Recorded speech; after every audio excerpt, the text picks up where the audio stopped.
എല്ലാവർക്കും നമസ്കാരം. മഞ്ഞൾ നമുക്ക് ഇതുപോലെ പൊടിച്ച് സ്റ്റോർ ചെയ്ത് വെച്ച വർഷങ്ങളോളം ഉപയോഗിക്കാം.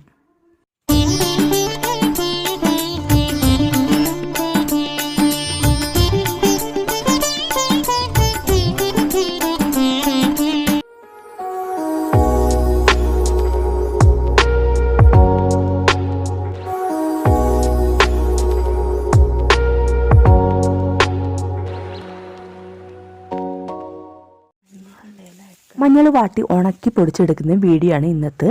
മഞ്ഞൾ ഇലയൊക്കെ ഉണങ്ങിപ്പോയി, പറിക്കേണ്ട സമയം കഴിഞ്ഞു. അപ്പോൾ ഇതൊന്ന് നമുക്ക് ആദ്യം പറിച്ചെടുക്കാം. പച്ചമഞ്ഞളിൻ്റെ ആവശ്യത്തിന് വേണ്ടിയാണ് ഇത് നട്ടത്. ഇതിപ്പോൾ കുറച്ച് അധികം ഉള്ളത് കൊണ്ട് പറിച്ചെടുത്ത് അതിൻ്റെ ബാക്കി വിത്തിനുള്ളത് നട്ട് വയ്ക്കാം. ഞാൻ ഈ വീഡിയോയിൽ പറഞ്ഞതുപോലെ പുഴുങ്ങിയെടുക്കുകയാണെങ്കിൽ പച്ചമഞ്ഞളിൻ്റെ ആ ഒരു നല്ല മണവും ഉണ്ടാകും, ഏറെ നാൾ കേടുകൂടാതെ ഇരിക്കുകയും ചെയ്യും. ഏറെ നാളെന്ന് വെച്ചാൽ വർഷങ്ങളോളം സൂക്ഷിക്കാം. 3-4 വർഷം ഒരു കേടുകൂടാതും അതേ മണത്തോടെ ഇരിക്കും. ഇനി നമുക്ക് ഈ മഞ്ഞളൊക്കെ ഒന്ന് പറിച്ച് കഴുകിയെടുക്കാം.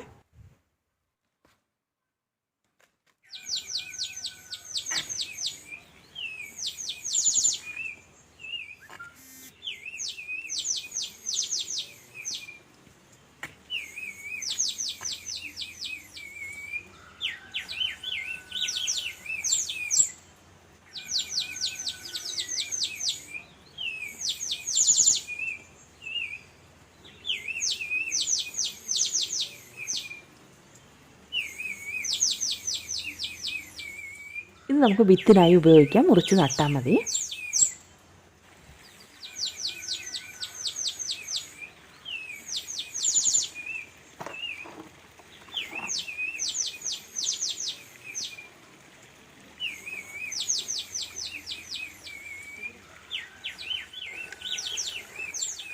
ഇവിടെ ഞാൻ തോട്ടിലെ വെള്ളത്തിലാണ് കഴുകുന്നത്. നന്നായി വൃത്തിയായി കഴുകിയെടുക്കണം. കാരണം മണ്ണും ചെളിയൊന്നും ഒട്ടും ഇല്ലാത്ത വിധം നന്നായി കഴുകിയെടുക്കണം. ഒരു 4-5 തവണയെങ്കിലും നമ്മൾ നന്നായി കഴുകിയെടുക്കണം.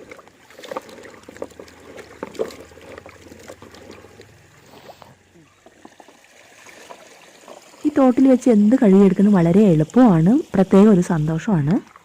കുറുകയൊക്കെ നിമിഷം നേരം കൊണ്ട് തേച്ചുകൊണ്ട് പോകാം ഇവിടുന്ന്.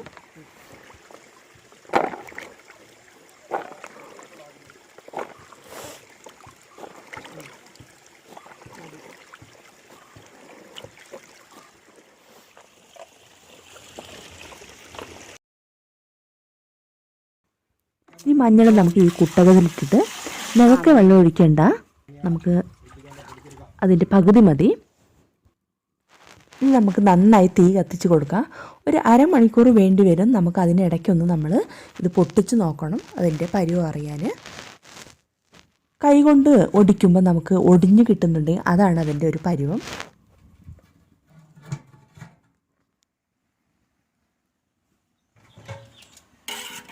ഒന്ന് ഇതേപോലെ ഇളക്കി കൊടുക്കുക. അതല്ലെങ്കിൽ അടിയിലുള്ളത് മേലോട്ട് വരാൻ ഒന്ന് കുടഞ്ഞ് ഇട്ടാലും മതി. ഇത് വലിയ പാത്രമായതുകൊണ്ട് ഞാനിങ്ങനെ ഇളക്കിയിടുന്നത്. ഇതിപ്പോൾ അത്ര എളുപ്പത്തിൽ മുറിയുന്നില്ല. ഒരു 5 മിനിറ്റ് കൂടി ഇരുന്നോട്ടെ, അതിന് ശേഷം നമുക്ക് വാങ്ങാം. പൊട്ടിച്ചെടുക്കുമ്പോൾ നമുക്കൊരു നൂല് പോലെ കാണാൻ പറ്റും, അതാണ് ഒരു പരുവം.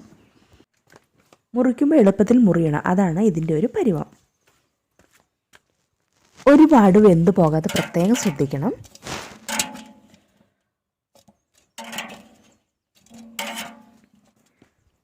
അപ്പോൾ മഞ്ഞൾ വെന്തിട്ടുണ്ട്. നമുക്കിത് കോരിയെടുത്ത് വെള്ളം പോകാൻ കൊട്ടയിലിടാം ആദ്യം. അതിനുശേഷം നമുക്കൊരു തുണിയോ അല്ലെങ്കിൽ ചാക്കോ എടുത്ത് വെയിലത്ത് ഉണങ്ങാനിടാം.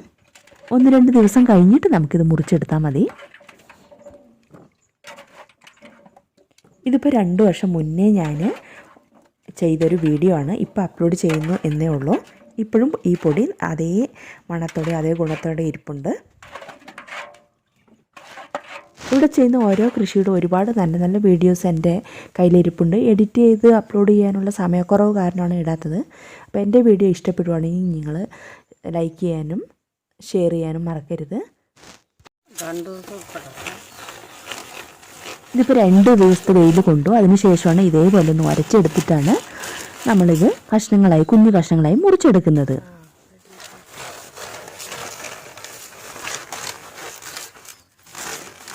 ഉണങ്ങിയതിന് ശേഷം എല്ലാ ദിവസവും വൈകുന്നേരം ഇതേപോലെ ഒന്ന് ഉരച്ചെടുക്കുന്നത് നല്ലതാണ്. അപ്പം നമ്മുടെ മഞ്ഞളിന് നല്ല മഞ്ഞ കളർ കിട്ടാൻ ഇത് നന്നായിരിക്കും. ഇതിൻ്റെ തൊലിയെല്ലാം ഇതേപോലെ ഉരഞ്ഞു പോയി കിട്ടും. എന്നും കൊട്ടയിൽ ഉരയ്ക്കുമ്പോൾ ഇതേപോലെ എന്നും പൊടി കിട്ടാറുണ്ട്. ഇത് കണ്ടില്ലേ? 2 ദിവസം കഴിഞ്ഞ് മുറിക്കുകയാണെങ്കിൽ കുറച്ച് സോഫ്റ്റും ആയിരിക്കും, മുറിക്കാനും എളുപ്പമുണ്ട്.